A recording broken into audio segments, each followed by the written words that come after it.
Ok.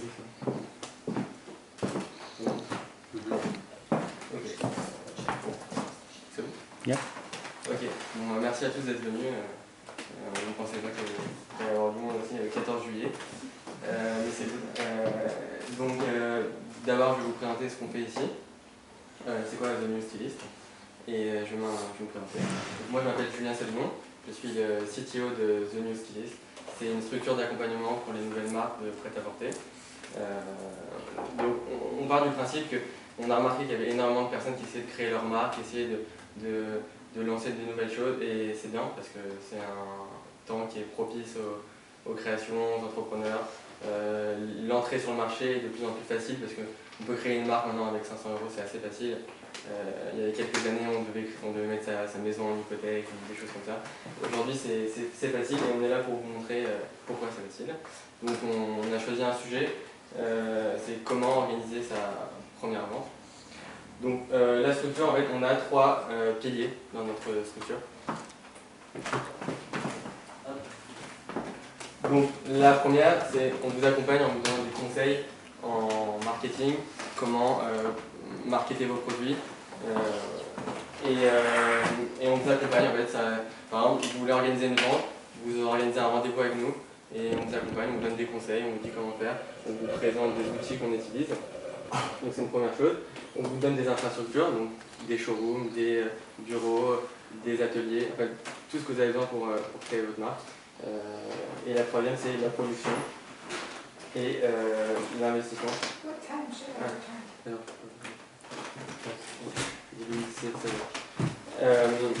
Voilà. Et on vous donne un bien. Voilà. Donc, une fois qu'on a compris que votre marché était mûr, on organise avec vous une vente privée. Et si vous réussissez à vendre, ensuite on va produire toute votre création donc dans l'usine au Pakistan. Amjad. Hop. Amjad. Il va vous présenter. Je vous parlais anglais ou pas? Vous comprenez l'anglais? Sorry. Il parle anglais. So first of all, I want to say you thanks, all of you, to being with us. So, and welcome again. So, Julian, little bit he told you about the today meeting and our conference, why we are here. So, just I want to present myself.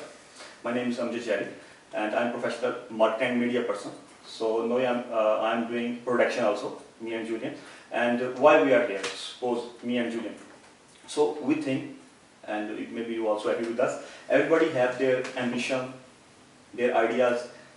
Maybe some designer, they have design in mind in their papers, but they don't know. They don't know the way exactly. How can they produce? How can they product their creation?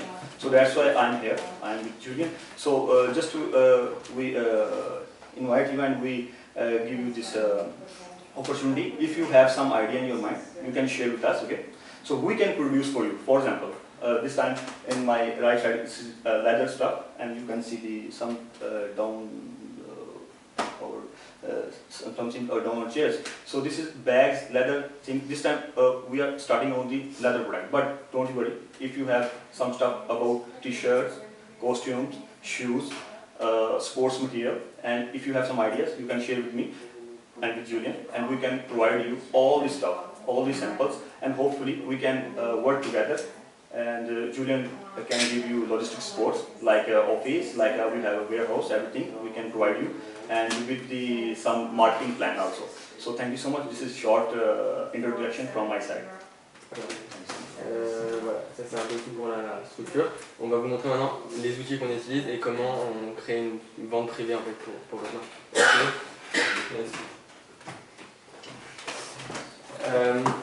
Bon, voilà. Donc, voilà pourquoi vous êtes ici, c'est bon? Voilà, bon, ça se présente pas. Moi je m'appelle Thibaut, donc je suis partenaire ici. J'ai été entrepreneur et je suis aujourd'hui expert et partenaire de The New Stylist en marketing. Aujourd'hui en fait, on a la chance de pouvoir lancer des nouveaux produits, de pouvoir tester des marchés ultra facilement grâce à plein d'outils. On a Facebook qui rassemble aujourd'hui plusieurs milliards de personnes. Donc on peut cibler très précisément, faire des faux produits avant de les vendre, avant d'avoir à dépenser énormément d'argent en production, tester ce qu'on appelle sa rétention, avoir une très bonne acquisition. Je ne sais pas si c'est des mots qui vous parlent. Est-ce que vous voyez que tout le monde est familier avec les concepts d'acquisition, de rétention, de revenus? Non? Ok. Alors, donc, d'abord, je vais définir un petit peu ce que c'est que... Donc l'acquisition, en fait, c'est quand on fait venir des consommateurs. Par exemple, quand on parle de e-commerce, c'est sur une page, dans un magasin, etc. Ensuite, la rétention, c'est combien de personnes vont rester, vont revenir. L'activation, c'est combien de personnes vont acheter. Les revenus, c'est comment est-ce que vous définissez votre modèle, etc. Donc en fait, ce qui est important, c'est de faire les choses dans le bon ordre. C'est-à-dire, d'abord, avant d'essayer de toucher la terre entière et de vendre à la terre entière, il faut d'abord travailler sa rétention. La rétention, c'est quand quelqu'un vient, quel pourcentage de gens vont revenir chez moi? Quel pourcentage de gens vont acheter? Donc, on travaille sa rétention grâce à son marketing, comment est-ce qu'on présente son produit, quel est le produit, etc. Quels sont les messages qu'on utilise pour parler au consommateur, etc. Tout ça. Et une fois qu'on a bien travaillé sa rétention sur un petit échantillon de personnes, 1000, 2000, 100 personnes, ça dépend de la taille de votre marché, là on peut se concentrer sur l'acquisition, c'est-à-dire ouvrir faire une grosse campagne, etc., dépenser beaucoup plus d'argent en marketing pour faire venir plus de monde. Parce que si on fait d'abord l'acquisition, donc si on fait venir énormément de personnes alors qu'on n'a pas encore de rétention, ça va être comme verser de l'eau dans un seau troué. Donc du coup les gens vont partir, etc. Aujourd'hui il y a plein d'outils pour faire ça, et pour travailler donc, sa rétention, le meilleur moyen c'est de faire ce qu'on appelle une landing page, une page où on vend simplement, et des ventes privées pour tester sur des petits échantillons de personnes, pour pouvoir leur parler, pour leur dire qu'est-ce qui vous plaît dans notre produit, qu'est-ce que vous aimeriez, etc. Et pour avoir leur retour d'expérience. Voilà, alors, je vais dire un truc. Attends, on repasse à la voilà, je sais pas qui a déjà une marque, on sait que... qui a déjà lancé sa marque? Personne? Si? Ok, super. Bon, en tout cas, quand on lance une marque, la première objectif c'est d'attirer une communauté. Donc c'est la chose la plus difficile à mon avis. Il faut essayer de comprendre quelle est notre cible, quelle est notre communauté. Et ça passe par de nombreux tests en fait. Il faut cibler peut-être ses amis, peut-être des cibles auxquelles on n'aurait pas pensé. Et pour ça, on va vous montrer comment on fait. Donc les outils, voilà, on va vous montrer quels outils on utilise pour présenter sa marque et pour commencer sa première vente. Voilà. Alors, pour une landing page, c'est juste une page très très simple sur laquelle il y a un seul bouton d'appel à l'action. Donc juste, par exemple, une page sur laquelle vous présentez un de vos produits, votre produit phare, qui représente votre marque, avec juste un bouton acheter. C'est super simple, ça permet de tester est-ce que les gens vont acheter. Pour le consommateur, c'est simple parce qu'il a juste une chose à faire et c'est très bien pour tester le marché. Donc nous, on identifie toujours deux phases. Pendant la première phase, on utilise toujours Strikingly Wix. Wix, je suppose que tout le monde connaît. C'est ce que à peu près tout le monde qui ne sait pas créer de site utilise. Ça permet de faire des pages qui sont assez jolies et qui peuvent être assez performantes. Après, en termes de customisation, c'est super bien, mais par contre, pour intégrer ça avec plein d'autres outils, c'est compliqué. Donc au début, dans la phase pour tester votre page, pour tester votre rétention, c'est génial parce que vous pouvez faire venir le nombre de personnes que vous voulez. Donc c'est un petit peu manuel, mais vous pouvez faire venir des gens rapidement et donc travailler votre rétention. Et une fois que vous avez une rétention qui est suffisante, nous on utilise un outil qui s'appelle Kickoff Labs qui permet de faire des campagnes virales. Donc ça veut dire qu'en gros, votre campagne d'acquisition, elle est censée faire une courbe exponentielle. Je vous donne un exemple, vous allez sur le site et il y a quelqu'un qui achète un de vos produits, donc ça parce que vous avez déjà de la rétention, donc vous êtes sûr qu'il y a des gens qui vont acheter votre produit. Et là vous leur dites, partage avec tes amis, à chaque fois qu'il y a un ami qui achète quelque chose, tu as 10, 20, 50 € de réduction chez nous. Ça dépend de votre pricing, etc. Ça, vous allez comprendre après parce qu'il y a une partie spéciale pour les campagnes virales, mais dans un premier temps, effectivement, il faut utiliser que les outils simples qui sont pas chers. Et pas utiliser des outils qui permettent de faire des campagnes virales parce que ça fait trop d'acquisition et après ça vous grille. C'est-à-dire que tous les gens qui sont déjà venus sur votre site et qui n'ont pas acheté, alors qu'ils auraient pu acheter si vous aviez changé 2-3 trucs marketing, peut-être 2-3 trucs sur le produit, sur le prototypage, ils auraient acheté après. Donc c'est ce qu'on utilise. Le but étant de faire un maximum de contenu, de maximum de support pour présenter ce que vous faites. Ensuite, il faudra que vous organisiez des shootings photos et énormément de choses pour promouvoir, pour partager, pour essayer de faire des choses assez rigolotes, originaux, pour que les gens partagent sur Facebook et essayer d'avoir une communauté comme ça. Voilà. Ensuite, pour les présentations, vous pouvez utiliser Bunker. C'est un outil assez facile, c'est beaucoup mieux que PowerPoint et toutes ces conneries que vous connaissez. Et pour les bannières, je ne sais pas si parmi vous, vous connaissez Photoshop et tout ça, mais c'est assez compliqué. Canva, c'est beaucoup plus facile. Ouais, tout ça c'est pour vous dire en fait qu'aujourd'hui, il n'y a pas besoin d'avoir quelqu'un qui va vous faire... Il n'y a pas besoin de payer 2000 € à un mec qui va vous faire un site internet, qui va vous tenir enchaîné, etc. Il n'y a pas besoin de passer des heures sur des PowerPoint alors que vous pourriez travailler sur votre produit, sur votre produit. Il n'y a pas besoin de prendre des experts en Photoshop, vous passez des heures sur Photoshop pour faire des éléments de communication. Tous ces outils-là, c'est super simple, il y en a des milliards d'autres, ça c'est ceux qu'on utilise, c'est ceux qu'on affectionne particulièrement et ça permet de gagner du temps. Et aujourd'hui, votre temps, il doit être sur votre produit, sur votre prototypage. Enfin, ça dépend à quel stade vous en êtes, mais la première étape c'est sur le prototypage, après ça doit être plus sur du marketing, vous allez utiliser un petit peu plus avancé. Mais il ne faut vraiment pas perdre de temps, et pas perdre de temps à faire passer des heures sur des outils qu'on ne comprend pas. Oui, concentrez-vous sur votre produit. Là, par exemple, voilà, là c'est Canva, c'est le site, on peut créer ce qu'on veut avec. Voilà, vous choisissez ce que vous voulez. Ici, c'est par exemple, c'est des bannières pour les réseaux sociaux. Là, c'est pour les Twitter, les posts Twitter. Bon, c'est assez facile. Je vais vous montrer juste comment on fait une petite Facebook ad, par exemple. Hop, là, si vous voulez faire, voilà, c'est votre truc de prêt-à-porter, c'est assez facile. Et vous pouvez changer cette image, vous pouvez changer l'arrière-plan, vous pouvez changer le titre, vous pouvez changer un peu tout. Et au moins, c'est au bon format et vous n'avez rien à faire. Mais en même temps, il y aura plusieurs genres, plusieurs créateurs ou marques qui vont faire la même chose. En fait, il y en a tellement. Mais bon, après, tu sais pas. Hein. Tout est customisable en fait. C'est-à-dire que si tu veux changer l'arrière-plan, c'est facile. Tu peux changer le texte, tu peux mettre un texte comme ça, personne ne va le mettre. Tu peux mettre, changer la couleur, enfin, tout ce que tu veux vraiment. Tu peux acheter une photo. Il y a 1 million d'images.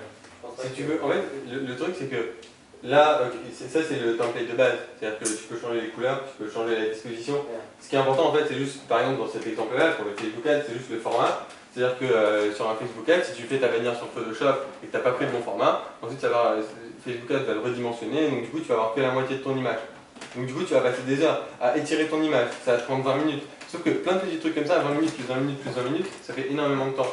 Et cet outil-là, avec honnêtement, on va dire, je sais pas, il doit bien y avoir 60% des fonctionnalités de Photoshop, sachant que sur Photoshop on utilise 10-20% des fonctionnalités. Donc ça veut dire que c'est largement aussi performant que Photoshop, c'est 10 fois plus rapide. Mais c'est surtout que c'est normalisé en fait. Il y a énormément de designers qui ont travaillé derrière pour faire des polices parfaites, pour faire tout parfait, et ça c'est du travail que vous n'avez pas à refaire, donc si vous ne faites pas, ça sert à rien. Et concentrez-vous sur votre produit.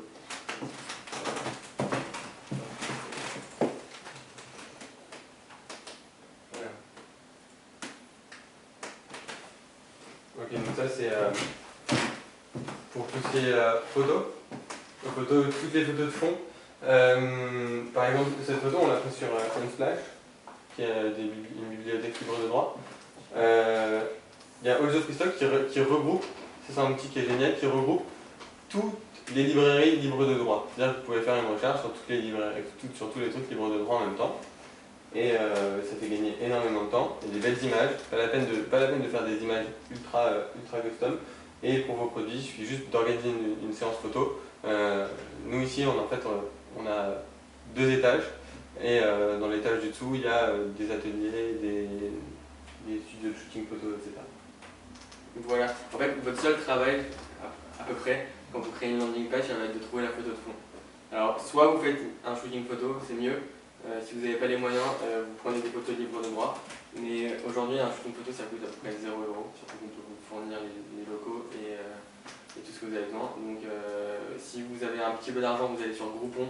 Vous avez des séances photo à 30 €. Et si vous avez vraiment pas d'argent, vous pouvez aller sur Facebook et trouver des groupes des écoles et poser un message, voilà, cherche un photographe, est-ce que tu veux faire ton book, voilà, vous trouvez un deal et c'est 0 €. Donc voilà, vous pouvez lancer n'importe quoi avec 0 €. Voilà. Alors, ce qui est vraiment super important, là en ce moment, en fait cette année et peut-être l'année prochaine encore, il y a une énorme opportunité, c'est les vidéos, c'est du contenu vidéo. Vous devez faire un maximum de contenu vidéo. Alors pourquoi? Dans un premier temps, parce que Facebook, tout le monde regarde des vidéos dessus et ça se partage facilement. Les gens adorent regarder les vidéos, il y a une meilleure rétention sur les vidéos. Et une autre raison, c'est que si vous avez un peu d'argent à mettre et que vous souhaitez promouvoir la vidéo, aujourd'hui il n'y a pas énormément d'enchères sur les vidéos et donc du coup, une vidéo à promouvoir, ça coûte à peu près 1 centime par vue et ça sera possible que cette année ou l'année prochaine encore. Mais bientôt tout le monde va se coller dessus et ça va coûter de plus en plus cher. Donc si vous voulez en profiter, c'est maintenant en gros.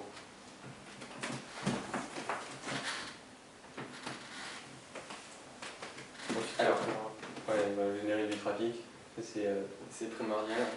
Tout ce que vous avez fait avant, ça ne sert à rien si personne ne va voir votre site. Donc c'est une des parties les plus difficiles.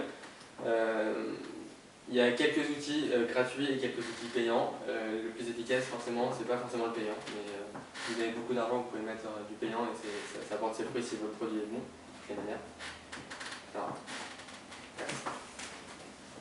Alors comment on génère du trafic? Alors on passe après. Il y a plusieurs leviers. On ne va pas les détailler parce que ça prendrait trop de temps, mais peut-être dans un autre meet-up qu'on organisera.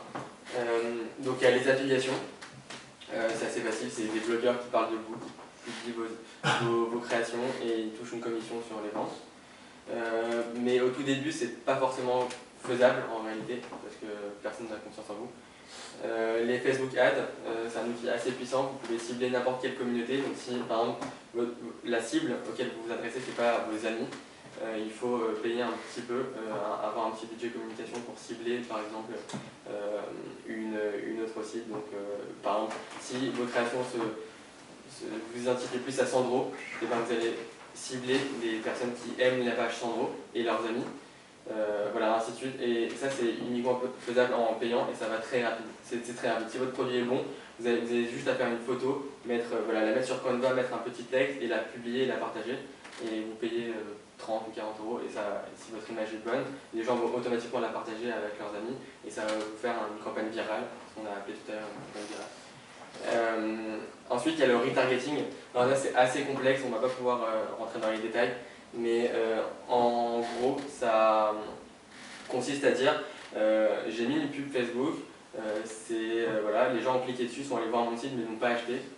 Donc je vais les retarget sur d'autres sites comme Facebook, comme YouTube ou du display, donc des sites, des blogs ou des choses comme ça. On va leur afficher une publicité et là, ça sera la publicité qui va les inciter à payer et à passer à l'action. Et surtout, investissez votre communauté, donc on va y revenir après, c'est faire des campagnes viraux. Ouais, t'as juste passé le gros hacking. Ah oui, le gros hacking, c'est le gros hacking, c'est. Je sais pas si. Est-ce que ça parle à quelqu'un, le gros hacking? Non? Ok. Ça parle à Julien. Donc en fait, le gros hacking, c'est du piratage de poissons en français. Ça n'a pas de sens en français. Mais en gros, c'est utiliser tous les moyens pour toucher votre communauté de manière pas conventionnelle. Par exemple, pendant la Fashion Week, il y a énormément de hashtag Fashion Week, et ben, vous pouvez paramétrer des outils qui, sur Twitter par exemple, à chaque fois que quelqu'un tweet hashtag Fashion Week, ça va le suivre ou alors le retweeter. Donc du coup la personne va aller regarder ce que vous faites. Et donc du coup ça fait venir énormément de monde. Et alors le gros hacking, c'est pas une discipline sur laquelle on peut vraiment donner tous les outils, etc. C'est très vaste et c'est surtout propre à chaque business. C'est-à-dire que, par exemple, je sais pas, mais quelqu'un qui imaginez vos vêtements, vous pouvez très bien les vendre sur Le Bon Coin et ensuite rediriger vers votre site. Regardez combien de personnes y vont. C'est pas très conventionnel pour une marque de commencer comme ça, pourtant ça génère du trafic, etc. Et ça fait augmenter votre croissance. Il y a énormément de choses, il faut juste être imaginatif, etc. Il y a énormément tous ces outils-là, en fait, on vous en parle pas beaucoup, mais sur Internet, c'est hyper bien détaillé, et on organisera plein de meet-up spécifiques à chacun.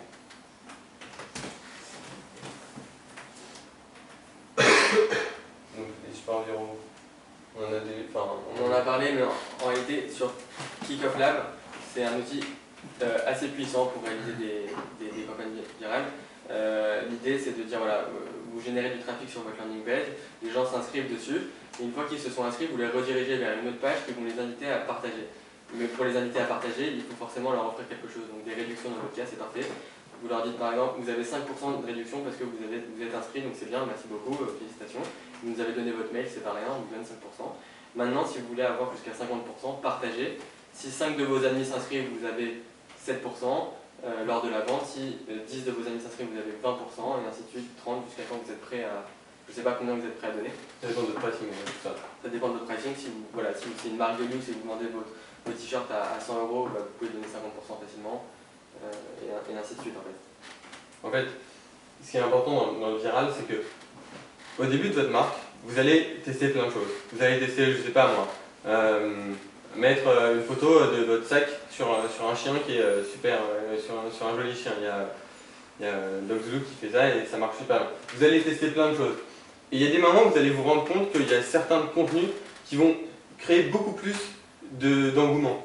Et c'est ces publications-là qu'il va falloir créer, et c'est à partir de là, et ensuite toute votre communication va se baser là-dessus. Il faut vraiment être à l'écoute de votre marché. Comment est-ce que mes cibles réagissent à tout ce que je fais et qu'est-ce qui marche le mieux pour ensuite, quand vous voulez vraiment vous développer énormément, miser juste sur ce contenu-là et tout exploser, parce que si ça marche sur des petits échantillons de votre cible, ça marchera sur toute votre cible. Et c'est pour ça qu'il faut vraiment vous concentrer au début sur vos 1000 premiers fans, sur les 100 premières personnes qui achètent, pour faire en sorte que le produit soit parfait pour eux, que quand vous voulez tout exploser, ça marche, etc. Et que, comme je disais tout à l'heure, vous ne versiez pas de l'argent dans un seau troué.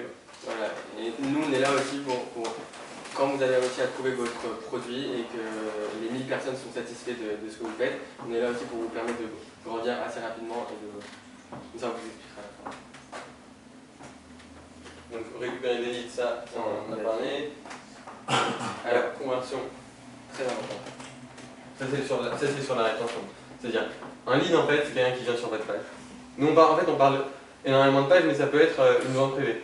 Pour nous, dans la mode, il y a deux manières, c'est vraiment la landing page, un produit simple, les personnes viennent, ils achètent, ils n'achètent pas. Ou alors une vente privée, ce qui est 1000 fois mieux, parce que vous avez des gens sous la main, vous pouvez leur demander ce qui leur va, ce qui leur va pas, et c'est pas des gens qui viennent, qui partent, vous n'avez pas le temps de leur parler, de leur demander ce qui leur a plu, ce qui leur a pas plu, etc. Donc, la conversion en fait, donc les leads, faire venir des leads, c'est les faire venir dans votre zone privée ou sur votre site, les convertir, c'est les faire acheter. Et c'est ça qu'il faut travailler. Et en fait, il n'y a qu'un moyen de le faire, c'est en testant. Qu'est-ce qui marche pas. Par contre, dans votre cas, là, ça ne sera pas de les faire acheter, mais ça sera de les faire venir à la vente privée pour leur vendre quelque chose ensuite. Voilà. Tout dépend de l'objectif en fait. Il ne faut pas les laisser sur une base de données et rien faire avec. Il faut leur envoyer des mailings, il faut leur envoyer pas mal de choses. Voilà, il y a aussi un bon levier, c'est de vendre sur les marketplaces, c'est ça, je pense que tout le monde connaît. C'est assez intéressant parce que vous avez énormément de trafic, donc si votre produit est bien, ça va se voir rapidement, mais ça ne suffit pas. Donc il faut faire les deux en parallèle, il faut organiser des ventes privées, il faut organiser des événements, il faut montrer vos produits, il faut que les gens puissent les toucher, il faut peut-être passer des partenariats avec des magasins multimarques pour déposer vos produits soit en dépôt-vente, soit en achat-faire, mais ça dépend de votre marque. Mais par contre, vous pouvez aussi les vendre sur internet, mais voilà, ça ne suffit pas. Alors il y a quelques marketplaces. Donc Asos, pareil, c'est une marketplace européenne, et showroom privé, il y a énormément de trafic, donc il faut l'utiliser, il ne faut vraiment pas hésiter. Donc ils ont plusieurs business models, en général ils se rémunèrent en fixe, donc vous leur payez un abonnement, et en plus vous leur payez une commission, mais c'est assez rentable pour vous aussi, donc tout le monde est gagnant. Donc c'est vrai que c'est assez cher. Ça c'est des outils, ça c'est des marketplaces, c'est comme vente privée par exemple, ça coûte 10 000 € d'être publié sur vente privée. C'est des trucs qu'il faut utiliser quand vous êtes sûr que vous avez une rétention suffisante pour que tout le trafic qu'ils vont vous générer, parce que c'est sûr qu'ils vont vous générer énormément de trafic, soit rentabilisé. Donc, du coup, c'est pour ça qu'il faut d'abord avoir organisé vos propres petites ventes privées et que vous ayez une conversion suffisante, c'est-à-dire qu'une personne sur deux qui est venue et que vous avez bien ciblé et acheté, etc. Donc, mais là, par contre, on passe énormément de points assez rapidement. Je ne sais pas si c'est super clair pour tout le monde. Mais bon, on va détailler dans les prochains meet-up tous les points un par un, parce que c'est vrai. Et bon, on n'a pas tout le temps qu'on veut, quoi. Voilà, alors, le jour J, il vous faut un lieu, il vous faut une équipe commerciale. Il ne faut surtout pas négliger les cabines d'essayage et il faut chouchouter vos clients, c'est vos premiers clients, vous n'en avez pas énormément. Il faut vraiment qu'ils sentent qu'ils sont uniques et que vous vous occupez d'eux. Donc négligez pas ça. Nous on peut vous fournir des showrooms, mais c'est pas tout. Il faut que vous veniez, que vous ayez le sourire, que vous parliez avec eux, que vous leur offrez à boire, et des choses comme ça. Voilà. C'est tout. si vous avez des questions. Everybody have something to ask about production? If you people want to produce something, Alors, okay. So je if vais vous expliquer. you have something marketing, so you Est-ce qu'on can ask a question. notre structure, comment elle marche. Donc dans un premier temps, en fait, nous on se comptabilise donc on a une structure à but lucratif. On est là pour accompagner les marques et on s'associe aux marques de prêt-à-porter pour les aider à évoluer et être de plus en plus, de croire de plus en plus vite. C'est-à-dire que dès que vous avez trouvé, dans un premier temps, si vous n'avez pas votre produit et votre communauté, on va vous aider à la trouver gratuitement. Donc voilà, on est là pour ça. Et une fois que vous avez trouvé votre marché, on va vous produire gratuitement pareil dans l'usine, ou dans son usine, enfin dans notre usine. C'est lui qui s'occupe de cette partie. Et on va l'envoyer, par exemple, disons qu'on va vous faire 10 000 pièces, on va l'envoyer dans notre centre, donc à la hausse, et on va gérer la distribution, la logistique dans tous les magasins, dans tous vos clients, parce qu'on sait que vous avez un marché. Et donc on est là pour vous aider à croire le plus rapide, une fois que vous avez trouvé votre business. Est-ce que vous avez déjà aidé un créateur Là, on commence, on a 5 marques qu'on accompagne, dont celle-là. C'est Interbrut, et c'est des nouvelles marques en lesquelles on croit et on reçoit pas mal de dossiers tous les jours et on fait des choix. Et malheureusement, on ne peut pas prendre tout le monde, mais on aimerait bien. So this time we have, as Julian told you, 5 person with us, but we wish not just 5, maybe 5 million one day, as you people like us. If you stay with us as a company, as a family, as a friend, we don't want to people look us as just these people just for production and marketing. We work together always. So suppose if we are 3 here, so hopefully we are converting many people. So with your support and with your care, and hopefully when you give us support, so we are available always for you. For as Julian told you, as a logistic support, as a marketing tricks, as a production. So we are here. Suppose in cotton, if you want to produce something, cotton, silk, velvet, wool, snake skin, crocodile skin, all type of skin, all type of material. If you have something in your mind, so you can share with us, and hopefully we try to fulfill your dreams, and hopefully you will enjoy with us. So if you have Si any vous question, faites partie de l'équipe, voilà, on sera partenaire et nos intérêts seront les vôtres, et ainsi de suite. Il y a l'accès au bureau, tout ça quoi. Est-ce que vous avez des questions ou... Alors qui a une marque de vêtements à part ceux qu'on connaît? so Je sais que vous en avez. if you don't mind, please can you introduce yourself? On n'est pas beaucoup, on a la chance de ne pas avoir choisi une bonne date. Bon, c'est une chance parce qu'on n'est pas beaucoup du coup. Est-ce que vous voulez faire un petit tour de table?